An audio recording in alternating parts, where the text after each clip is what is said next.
This is Where We Live on Connecticut Public Radio. I'm Lucy Nalpathanchel, broadcasting remotely. There's a lot to accomplish before June when the Connecticut General Assembly wraps its regular session. Lawmakers are working on their revenue and spending plans, and the governor has his budget proposal. What priorities will make it in the final two-year budget? And how will members of the legislature's Black and Puerto Rican Caucus help shape the budget and the bills that become law this year? Today, Where We Live, we talk to two members of the caucus. On the phone with us right now is State Representative Geraldo Reyes, a Democrat serving Waterbury and chairman of the Legislative Black and Puerto Rican Caucus. Representative Reyes, welcome to the show. Thank you very much. Good morning for having me, and to all our Irish brothers and sisters, happy St. Patrick's Day. That's right. I hope you're wearing green. I am. Also with us on Zoom, Senator Douglas McCrory. He represents parts of Hartford, Bloomfield, and Windsor, and he's co-chair of the General Assembly's Education Committee. Senator McCrory, welcome to the show. Good morning, and thanks for having me, Lucy, and good morning to all your listeners out there also. And thanks for having this conversation this morning. Appreciate you. Now, our listeners can also join the conversation. Here's the number, 888-720-9677, or you can find us on Facebook and Twitter at Where We Live. Now, Representative Reyes, I'll start with you as a chair of the Legislative Black and Puerto Rican Caucus. I understand you have 32 members and you have 8 priorities. I wanted to start with COVID because I'm talking to both you and the senator in the same week that the governor changed the vaccine distribution plan again, meaning that all residents over the age of 16 will be eligible to sign up starting April 5th.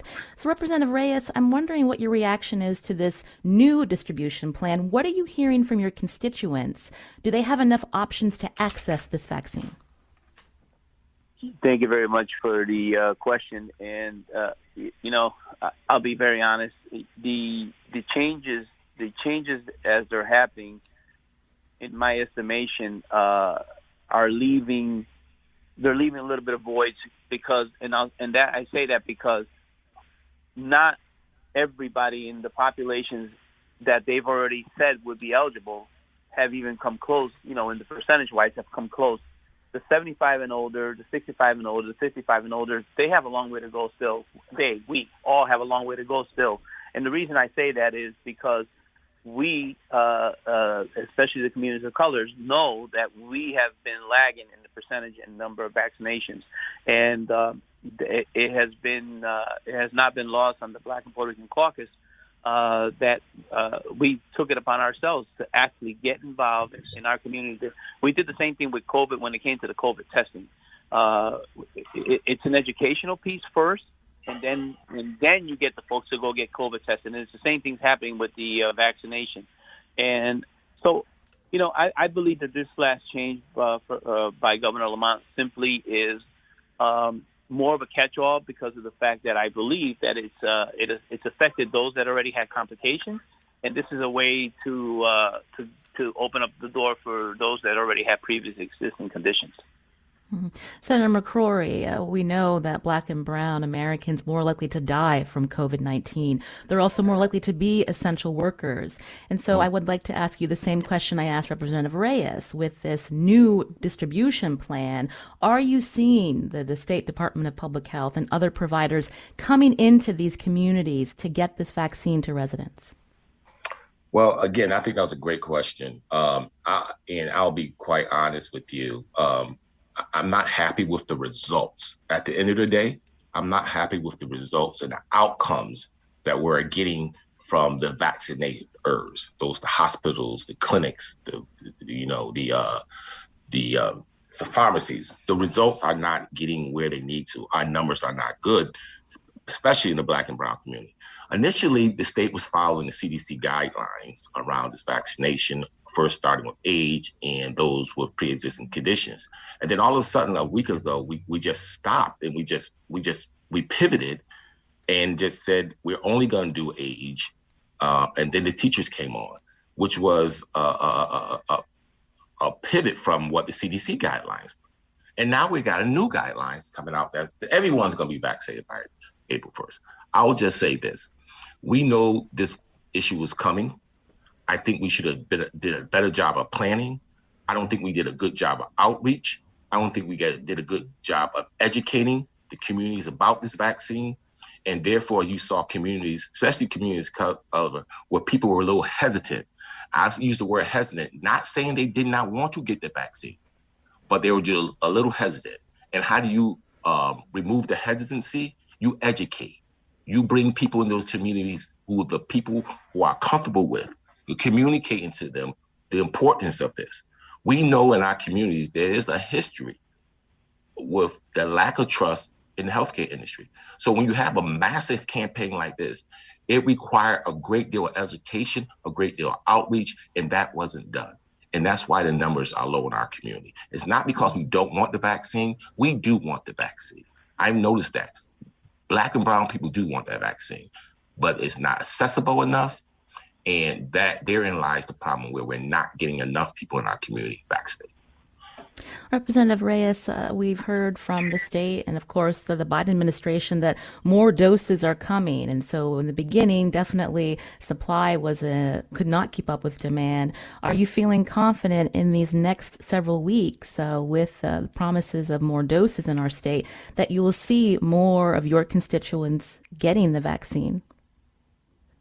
That's a great question. I will tell you right now in the greater Waterbury area where I'm watching it and monitoring very closely, we absolutely do not have enough vaccines, and I am keeping my fingers crossed that the administration from Washington is going to follow through and get more vaccines here. I work closely with a couple centers that are distributing in communities of color and working with people who have not been able to negotiate VAMs. And now that I mentioned VAMs, I will also tell you that has not been a working entity in our community. And many people have many complaints about VAMs, and that's a separate conversation. But I believe that right now I'm working in particular with two centers right here in Waterbury, outreach into communities of color. And we're limited to 100 shots a week. We could, if we were given the supplies, be open every single day, given 100.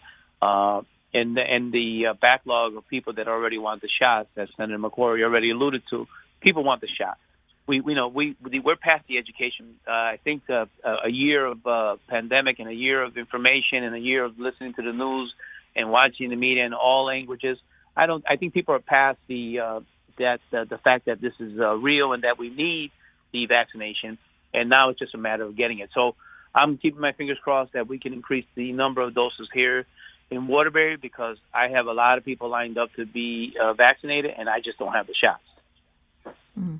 When you talk about the outreach, again, we've heard from the governor that there have been mobile clinics set up, or the fact that you have local health directors and health districts trying to arrange these vaccine clinics within communities versus having people sign up on VAMs and driving all over the state. So, Senator McCrory, what do you want to see in terms of more outreach? Give us some examples.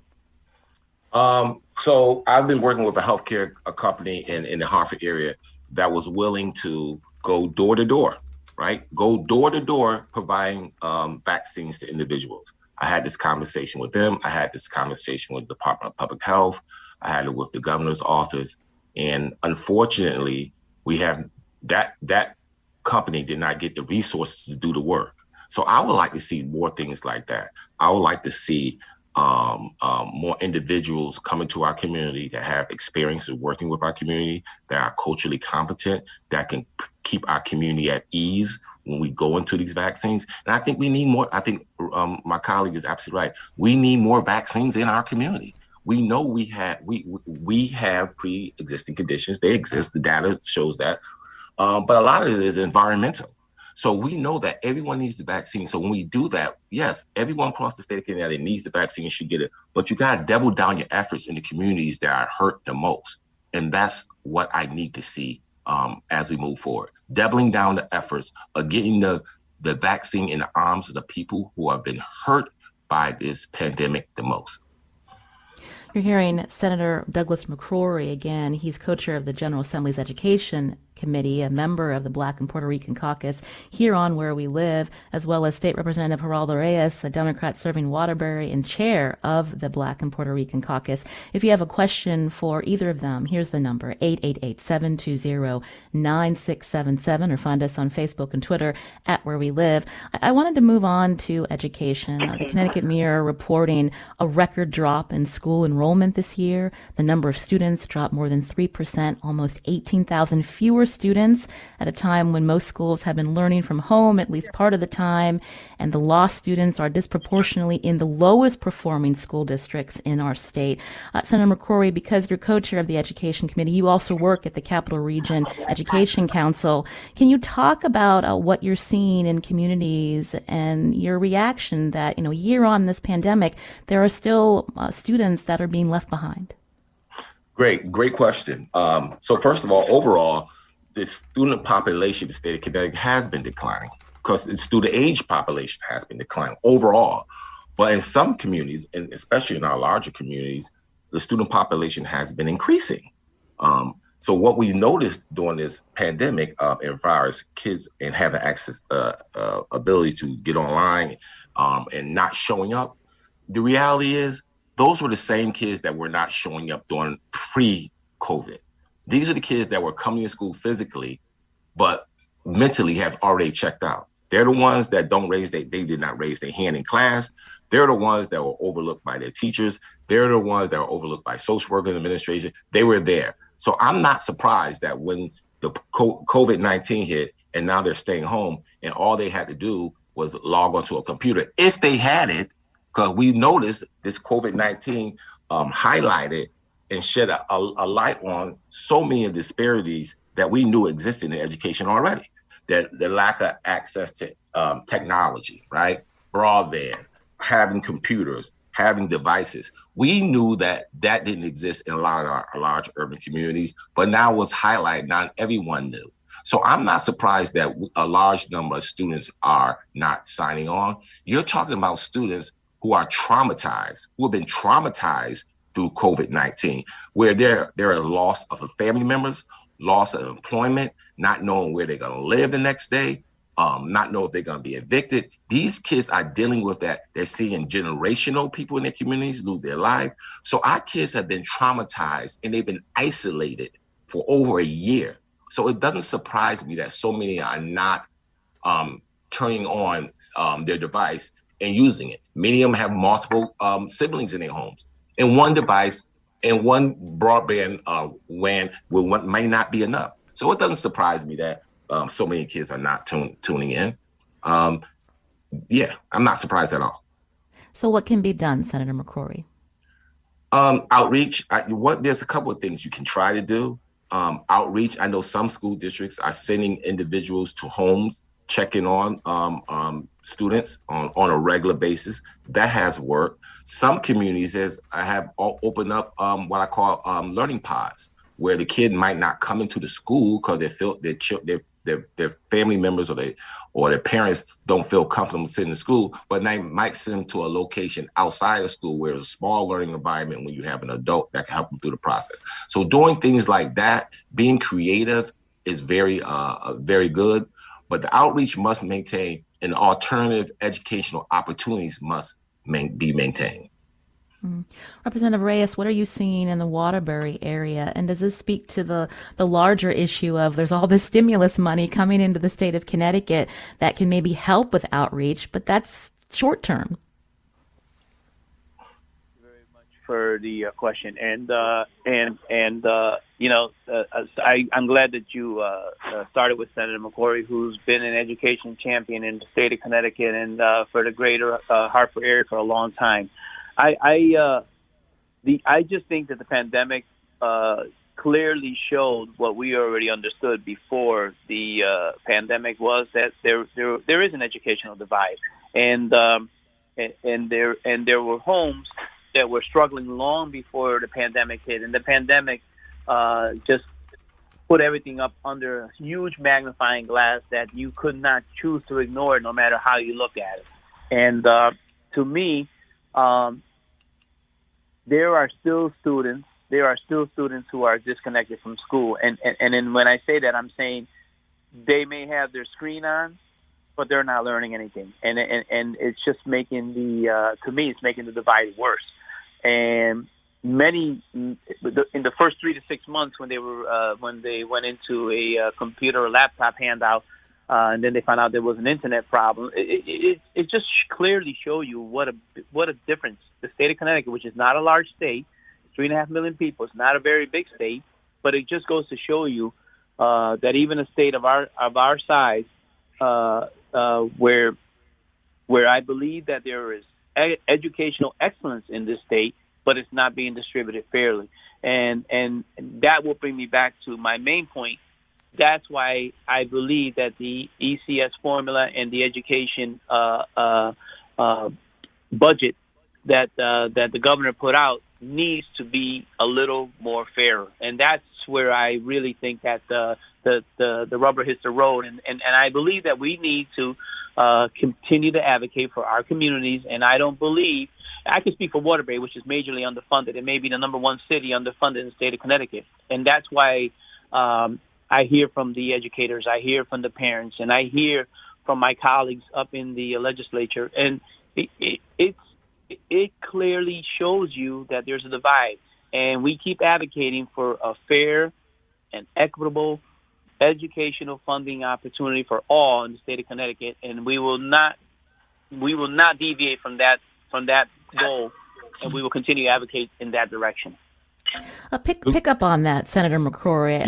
Representative Reyes is alluding to the governor's proposed budget, which suspended, I believe, for 2 years efforts to boost funding for the educational cost-sharing grants. And so talk further about some of the priorities you want to see related to education. That's a good point. And I will say that I think initially when the governor came out with his budget and to hold back 2 years of ECS money, that just cannot happen. We can't do that. We'll be behind. This is something we cannot do. I don't think we can legally do it, but I'm almost comfortable that those ECS dollars will be put back in the budget over the next 2 years, so we can maintain our ECS funding and actually try to do something to improve it. But I also want to go back to something you talked about during the COVID-19 and education. The state of Connecticut is going to receive close to or over $1 billion for educational use due to the COVID-19 pandemic. That's a lot of money. That's a lot of money that the state of Connecticut and our school districts did not plan for, and did not budget for. And they have 2 years to spend it. So at this point, one of the pieces of legislation that we put forth is we're going to, and I know people hate mandates, but we're going to mandate and require our alliance districts to provide educational services during the summer and educational resources and services during next school year and the following school year. Because this COVID slide we're going to have to deal with for the next 3 to 4 years. It's going to take us a great deal of time to come back from where we were. We basically lost a year, and many of these kids were already a year, 2, and 3 years behind. So we're going to require that our school districts, especially our alliance districts where our kids are not achieving at the highest levels we would like to require those districts provide academic summer enrichment, summer school, after school enrichment when the school year starts for the next 2 years. We have the resources, we have the money, there's no excuses, we need to get it done. Before we move on from education, we heard from a listener on Facebook who writes, there are indications the State Department of Ed's planning on making remote learning a permanent part of education going forward. Stephen writes, for many students, it's precisely the lack of in-person education that's causing harm. And most would agree that students need the social aspect of schools as much as anything else. So why is the state talking about options for kids to remain remote and, as Stephen says, isolated and out of touch? Senator McCrory. 21st century learning. That's where we're moving to. It's not just in education. It's going to be in the workforce also. That I believe the kids have to be in school to learn, especially our young kids. The best way of doing this is teacher in the classroom, student in his classroom. I believe that's the ultimate way, but I'm not unrealistic about how society is moving, how technology is advancing, and how we can use technology. And that's why we need to have all communities have the broadband, have the tools they need, have the computers, have the devices, so that if that is a part of education as we move forward, which I believe it is, that every kid in every community will be prepared. And let me also add another thing about what we're doing in education this year. We have enhanced our opportunities and outreach to diversify our teaching population in the state of Connecticut. Everyone knows, it's documented research, that all children learn better when they're taught by a diverse teaching population. We don't have a very diverse teaching population in the state of Connecticut. Less than 9% of the educators are educators of color. I believe it's 5% Latino, 4% African American. And when you break it down by gender, less than 1% of the educators in Connecticut are men of color. That means a lot of our young men do not have role models in their classroom. You can't be what you don't see. So one of the bills we're doing is minority teacher recruitment, and we're putting the dollars in to actually do that. And we have the programs in place to transition people who probably did not start their career in education, but want to switch into the career education because they know that education is and should be an equalizer, and they want to be a part of the change. So we have created programs for people to come into this field and to diversify it, because we all know, number one, the most important person in a child's education is the person in front of their classroom. And we need that diversity. We need that cultural competency. We need that commitment and that calling that people have to want to become educators. I'll leave that there. Thank you. If you want to join the conversation, it's 888-720-9677. Senator McCrory, before we head into the break, you mentioned mandating for alliance districts to have summer school and other enrichments to help students who've fallen behind. How do you get teacher unions on board with that? That's a good question. I believe that many of the school systems are already utilizing certified teachers to do the summer program, and you have to encourage it. But also, these enrichment programs don't necessarily have to be taught by certified teachers. They can be taught by other people in the community who have the skill sets who want to do that. I also believe that that these enrichment activities should include and not just be limited to just sports and remediation. Our students need to be exposed to worldly things. I'm looking at my experience as an elementary school kid in an urban community, a segregated school system. I had the best education I believe I had, because I was exposed to different things. We left our schools and went on field excursions. Some people call them field trips. We went places. Our teachers took a place. They exposed us to things. I know our kids are not getting the same experiences in school today that I got as a child. And too many times we are so focused on just testing, and kids are sitting in a chair and not exposing them to the worldly things, especially if they don't get those opportunities. So I would say there's multiple ways of doing it. It don't necessarily, these enrichment programs, these after school programs don't necessarily have to be done by certified teachers. It can be done by people who are experts in activities that will attract our kids to, especially those activities that are unusual for our children to be a part of. This is Where We Live on Connecticut Public Radio. I'm Lucy Nalpathanchel. With us today, Senator Douglas McCrory, co-chair of the General Assembly Education Committee. He represents parts of Hartford, Bloomfield, and Windsor. Also, State Representative Geraldo Reyes, a Democrat serving Waterbury and chair of the legislative Black and Puerto Rican Caucus. Coming up after the break, we're going to talk more about some of the bills moving through the legislature, including a plan to delay parts of a police accountability law approved last summer. We'll talk about that right after the break. You can join us too, 888-720-9677, or find us on Facebook and Twitter at Where We Live.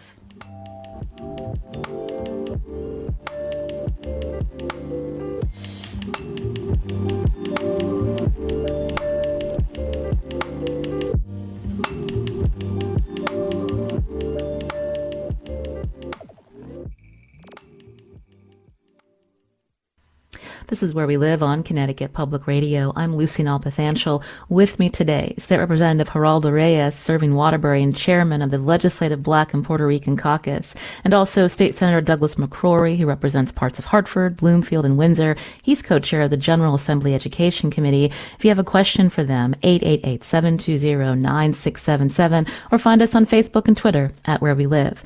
Now, just yesterday, the State House voted to delay some of the start dates for a police accountability law enacted last summer. Instead of April 1st, changes to the standards for use of deadly force would take effect January 1st of next year. This proposal still has to be voted on before the state Senate. Representative Reyes, I'll start with you. Why did this deadline need to be postponed? It's a great question, and as we all know, that the police accountability bill was one of the high-profile bills in the last legislative session, and the ideal that that this particular bill needed to be tweaked comes from the I'll say from the controversial end of it, and the ideal here is very simple, that we don't want to put our community in harm's way, but we also don't want to leave the police officers guessing and wondering whether what's too much force and what's not enough force. So I will credit our judicial committee led by Senator Winfield and the Representative Stastrom to go back and work with the ranking members and work with that team to actually break down the language and allow for more time for that language to be actually implemented through all the police and law enforcement departments through the state. And then the most important piece is to get everybody trained. And the reason why that's important is because the last thing we want is a defense where somebody is going to come up to with a defense that they weren't trained.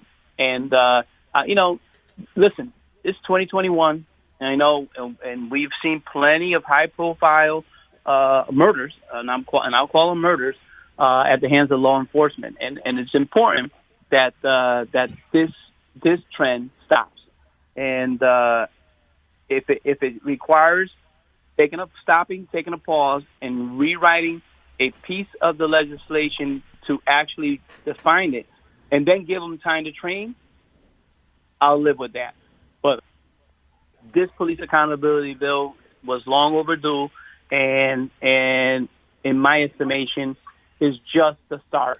There will be more pieces of legislation that will also continue to address policing, law enforcement in the state of Connecticut. Senator McCrory, again, we heard Representative Reyes talk about the need for police to have more training on this before it's enacted. What's your take as this bill now heads to the state Senate? I want to give my colleague props for his response. I think he hit the nail on the head. I think the original bill said that all the training had to be done by April. It's April in 2 weeks. That's just unrealistic. That's just not going to happen, right? All our police departments need much more time to implement this new policy. But I'll say this, and I hope I don't rub people the wrong way when I make this comment. Training is very important. We know that training is important. But I honestly believe with the so many high profile cases that we've seen across this country, that in some cases, there's no amount of training you can give anyone, right? There's no amount of training in the world that is available to any individual to do some of the things that we saw happen in this country. Specifically, I'll talk about the one that we know about most is George Floyd case. There was not enough training in the world that you can give that officer or those officers. If you don't see the humanity in people, if you don't respect people in their humanity and see them as a human being, as a child of God, I can't train you enough not to do wrong to someone. But yes, I agree. Training is important. I agree. Defining a definition is extremely important, but this has come down to personal responsibility and holding each other accountable and holding the system accountable. This bill is trying to hold the system accountable, So yes, I want everyone to be trained. I want everyone to define what excessive force is. But at the end of the day, this is personal responsibility on the law enforcement officer, and it's the responsibility of us as policymakers to try to fix a system. When you talk about changes to a system, obviously racial justice has been front and center since the killing of George Floyd and demonstrations not only in our state but around the country.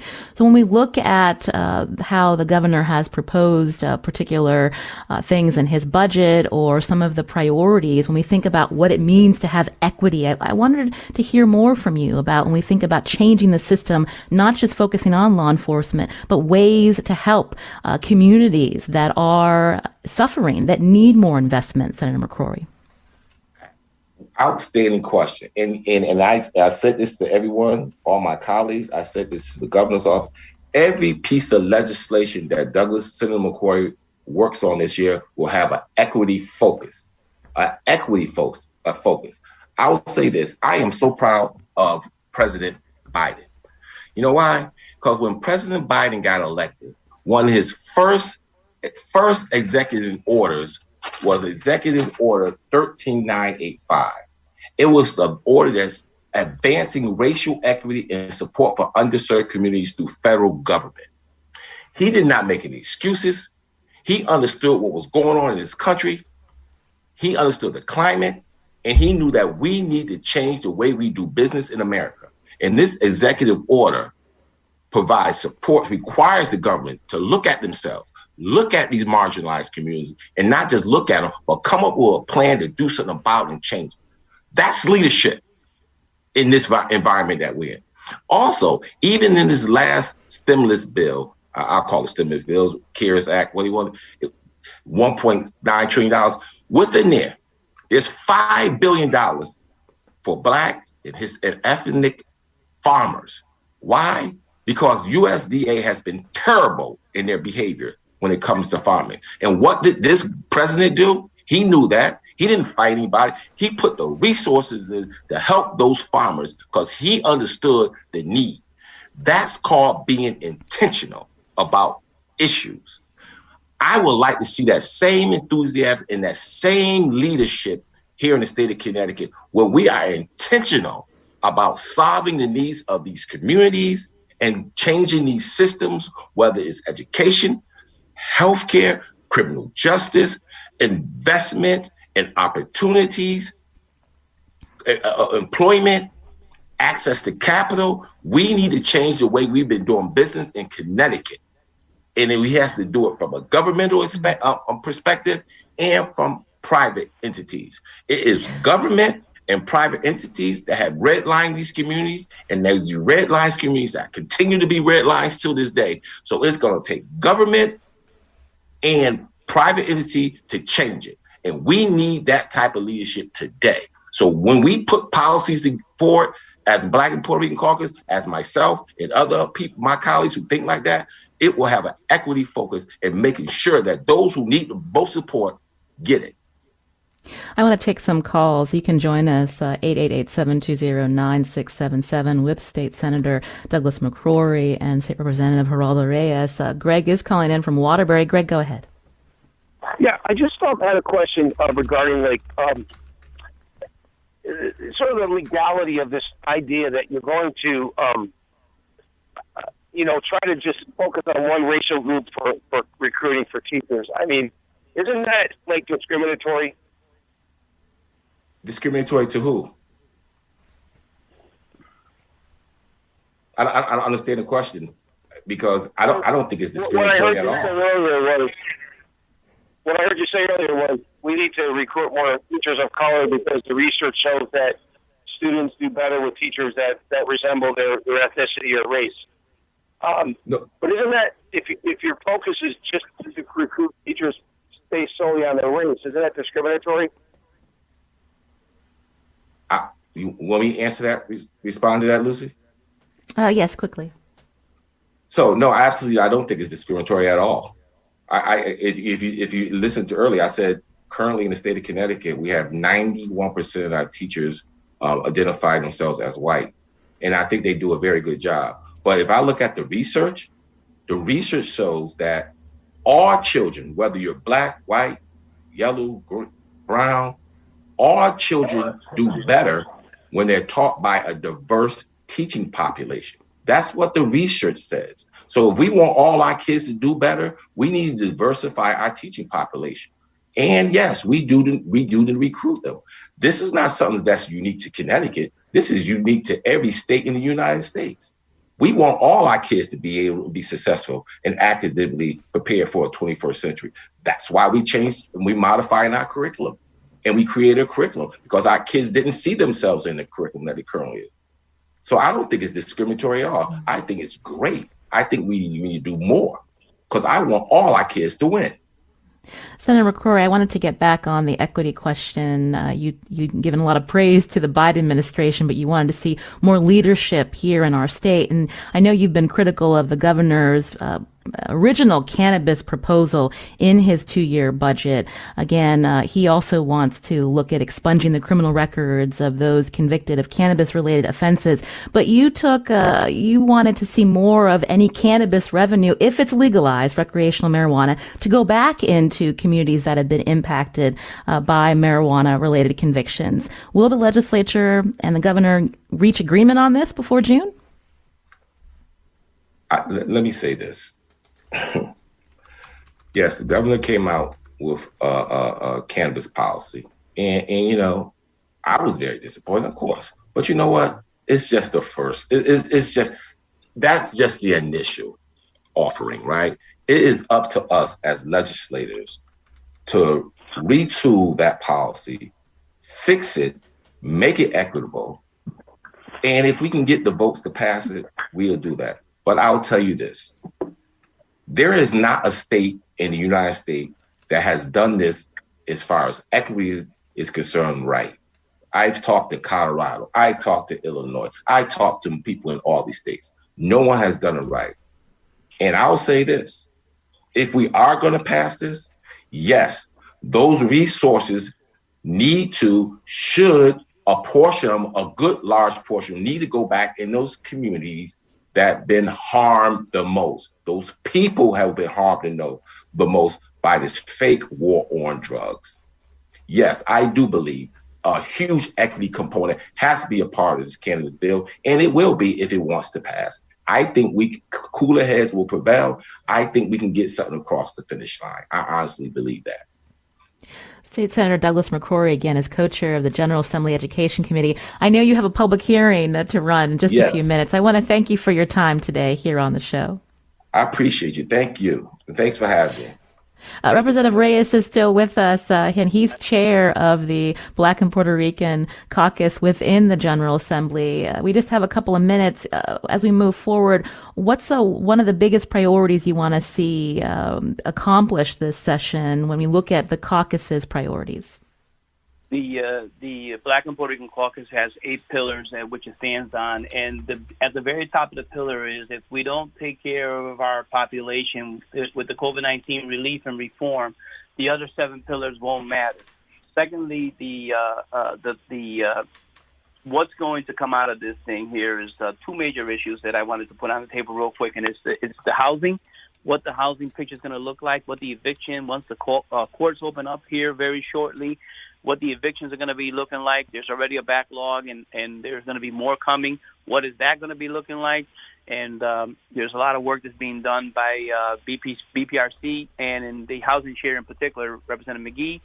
The third thing that I want to talk about, which is labor, which is our chair, Robin Porter, is working on several key pieces of legislation, which will have to, very critical, will have to put all communities, especially the youth, to try to work this summer because 2020 was a loss and 2021 is going to be crucial, especially as we address the youth and the juvenile violence that's going on across the state of Connecticut. So these topics are shows of their own, but if we need to get COVID-19 vaccinations. We need to get the housing situation somewhat under control. It's going to be pretty messy here in the spring and summer.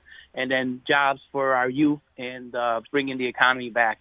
So I would say those are the top 3, because if we take care of those top 3, I think that we can sustain and fight through the others. But I also wanted to mention to the caller from Waterbury that said that why and is it discriminatory?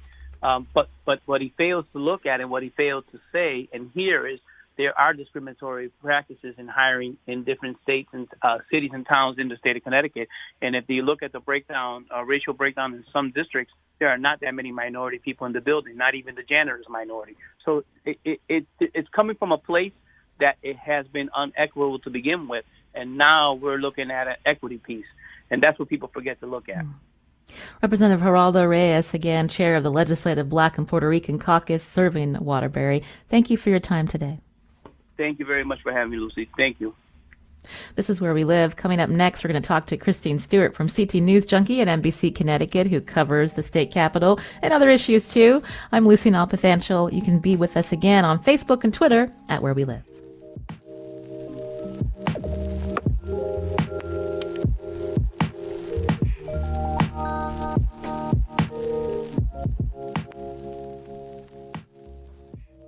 This is Where We Live on Connecticut Public Radio. I'm Lucy Nalpathanchel. We just heard from two members of the state Black and Puerto Rican Legislative Caucus.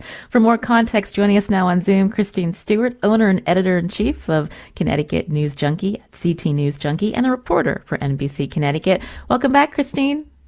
Thanks for having me.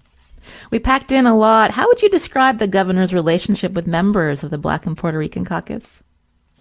No, I think that he has he is working on developing a relationship with all lawmakers in general. Remember, he had 2019 and then the pandemic hit in 2020. So he's had a year away for the most part from having to deal with the legislature in general. So I don't think that we've gotten to see kind of the relationship that he's had to build. And the relationship he has built has been, for the most part, behind the scenes over the past year because obviously of the pandemic.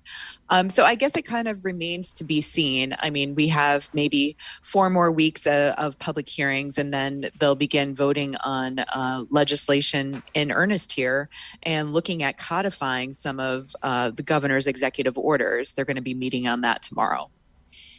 It's interesting to hear both Senator McCrory and Representative Reyes talk about vaccinations in the communities they represent and still concerned about, so many people eligible and how are they going to get to everyone, especially those that have been disproportionately impacted. Yeah, I think that we saw this week in New Haven or on the weekend in New Haven, they started a door-to-door vaccine effort. I think it's been frustrating for a lot of people because not only do you have to have the vaccines in the community, you also have to, there's also an educational element. You can't forget the past history of vaccines and some of these medical experimentations on the past of communities of color. And, that lingers, and you have to have trusted members of the community in churches and other places of leadership, show that these vaccines are safe and that people should make the effort to get one. We talked briefly about this proposal to delay part of the police accountability bill. Again, there was overwhelming support for this measure. When you look back at the summer and how the original bill really divided the General Assembly in so many demonstrations, is this a compromise that you think will make everyone happy, Christine? I don't think it's a compromise that's going to make everybody happy. I mean, I know that they went into this legislative session not necessarily wanting to compromise, but I think that, obviously in the heat of the moment in a special session in July, there was a few pieces of information that they didn't necessarily have, training 9,000 municipal police officers in a new standard for use of deadly force is a daunting task and is going to take a while. And so I think that it was realistic and pragmatic that they acknowledged that. So I think that some of that has some of the hard feelings between the two sides have kind of eased during these past few months. And what's the latest in terms of reaching agreement on the legalization of cannabis? Again, we hear from members like Senator McCrory who want to see more of any expected revenue go back into communities that have been impacted by the drug war. I'm just wondering if you can talk a little bit about what you've been observing in terms of how the negotiating is going on. Yeah, so the negotiating, the two sides are really stuck on their positions at the moment. And, they are at a point where they are, the Black and Puerto Rican Caucus, Senator McCrory didn't say this, but it seems that over some of these issues, they would be willing to kill the legislation, and they very well could. There's I think about 30 members of their caucus. And if they took their votes one way, if it means not voting for the legislation to legalize marijuana because they were unable to get some of the equity funding measures or the expungement measures, then, that's what they're looking at the moment. So we got the more serious topics out of the way. You want to talk about legislating while driving? It's a strange sign of the times, right? This would only be happening in this year. So the legislature is doing everything virtually, and it's a part-time legislature. So people have second jobs and, cramming in legislating. And these virtual public hearings are much longer than they used to be, right? And these committee hearings are much longer than they used to be because everybody has to go on Zoom and show their face and say whether they're voting yes or no. And so this has led to, some lawmakers having to do this while they are driving.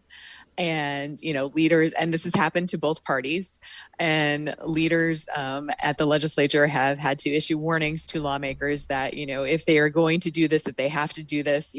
Votes are being held open, but you should also be safe and pull over and park your car before you either speak or have to vote during one of these meetings. That sounds dangerous. Give us some names. Who are the guilty parties here? So we have Representative Jeff Luxembourg of Manchester, who during the Insurance and Real Estate Committee last week was voting on an amendment. And we also have Representative Rosa Rabimbus, Republican from Naugatuck, who was questioning a witness during a Judiciary Committee public hearing, while also watching the road from behind sunglasses. So, the phone was down and you could see that she was driving.